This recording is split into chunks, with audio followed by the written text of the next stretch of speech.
धर्म की धूरी को धारण करने वाले धर्मात्मा राम समित लक्ष्मण कथा कहते कहते समय संध्या का आ गया।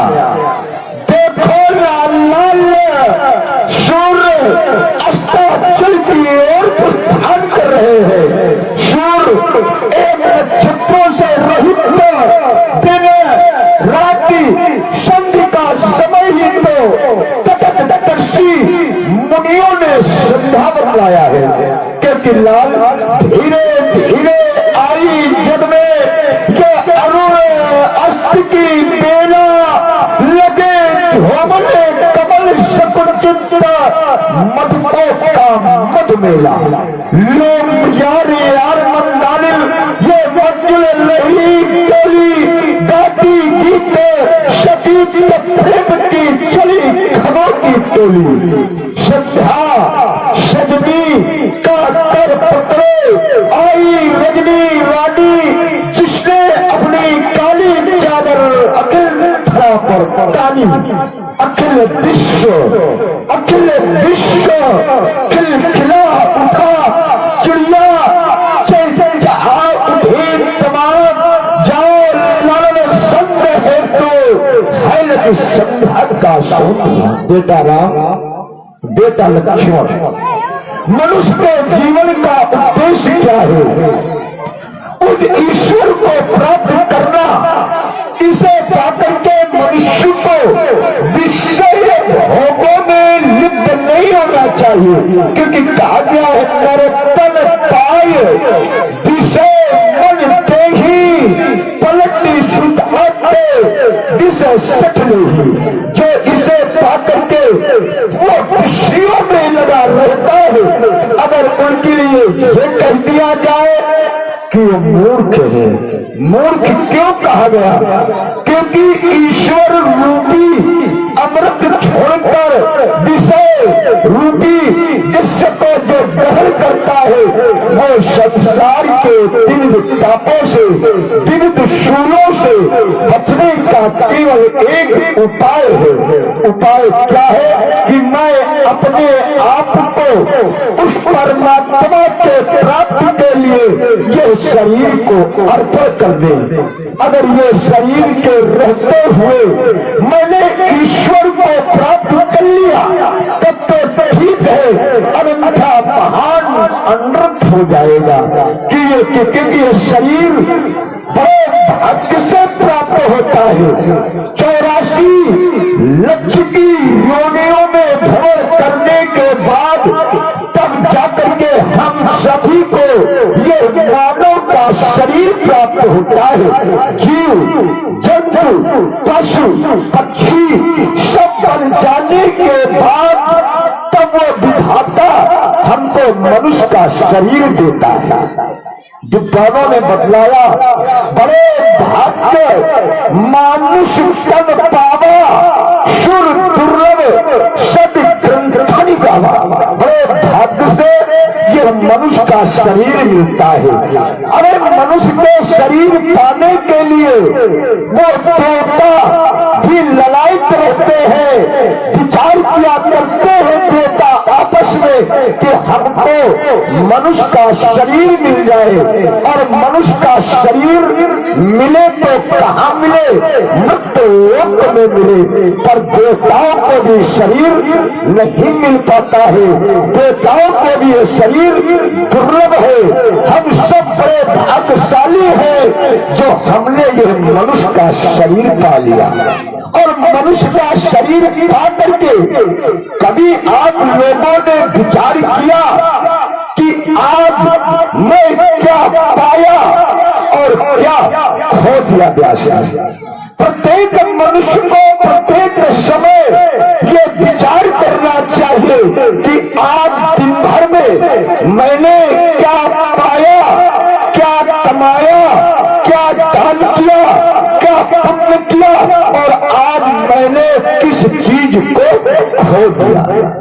न प्रत्येक समय विचार करे, समय नहीं मिल पा रहा है तो सायंकाल के समय ये अवश्य विचार कर लेना चाहिए कि आज दिन भर में मैंने कौन सा पुण्य किया, कौन सा पाप किया, क्या दान किया, क्या कमाया और आज मैंने क्या खो दिया। आप लोग कह रहे होंगे, आपस में ये चर्चा कर रहे होंगे कि बाबा विश्वामित्र जी बैठे बैठे हमको उपदेश तो सुना रहे हैं, पर स्वतः मानते हैं या नहीं मानते होंगे। नहीं मेरे मित्रों, किसी को उपदेश देने के पहले अपने में देख लेना चाहिए कि हमें कोई कमी तो नहीं है कि संसार के लोग हम पर उंगली उठा सके। मैंने भी विचार किया है। तब मुनिवर मन तीन विचारा और जब विचार किया तो पाया, और जो पाया वो मैंने आज तक नहीं खोया। आज मेरे पास व्यास ही सुरक्षित बैठे हैं। मैंने क्या पाया? श्याम गौर सुंदर के भाई विश्वामित्र महानिधि पाई, और जो पाया वो आज मेरे पास बैठे हैं। अपने तपस्या का सारा फल मैंने प्राप्त कर लिया अपने तपस्या के द्वारा। तो इनको आज तक मैंने कहीं जाने नहीं दिया, और आज मेरे पास श्याम राम और गौर लक्ष्मण मैंने अपने तपस्या के द्वारा प्राप्त कर लिया। इनको कहीं जाने नहीं दिया। बेटा राम, बेटा लक्ष्मण, बहुत ही पुनीत बेला का समय ही आ गया। माँ चंद देवी की संध्या करना, वंदना करना, अर्चना करना, उपासना करना, ये प्रत्येक प्राणी का कर्तव्य होता है। माँ चंद देवी की संध्या करना, चाहे वो ब्राह्मण हो, चाहे वो क्षत्रिय हो, चाहे वो वैश्य हो, सभी का परम कर्तव्य होता है। माँ कहती देवी का जाप करना, अपने ईश्वर का जाप करना, अपने ईश्वर का भजन करना, ये प्रत्येक प्राणी का कर्तव्य होता है। और जो माँ चंद देवी की संध्या, वंदना, अर्चना, उपासना नहीं करता है, उसे मरने पर अगले जन्म में वो श्राद्ध की गति को प्राप्त होता है। और जो ब्राह्मण माँ चंद देवी की संध्या, वंदना, अर्चना, उपासना नहीं करता है, उसे किसी कर्म, किसी अनुष्ठान में ऐसी कोई भी जगह प्राप्त नहीं होती है, और कर्म का प्रायश्चित करना पड़ता है।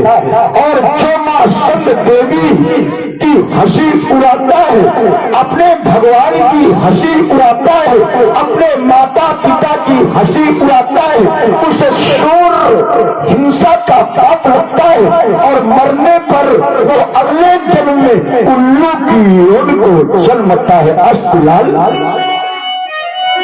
तुम हो करिए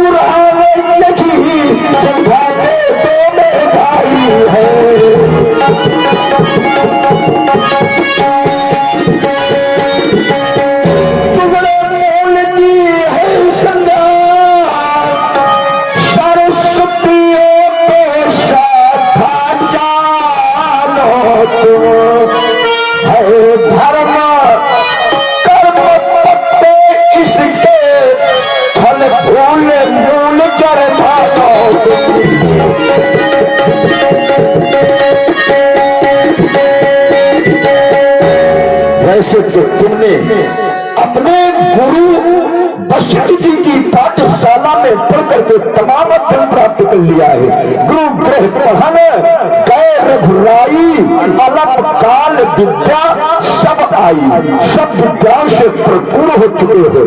और जब से मैं अयोध्या से लेकर के चला हूँ आज तक संध्या में, वंदना में, अर्चना में आप भी बिल्कुल से भरपूर हो चुके हो। बेटा राम जाओ और जाकर के माँ चंद देवी की संध्या, वंदना, अर्चना, उपासना करो।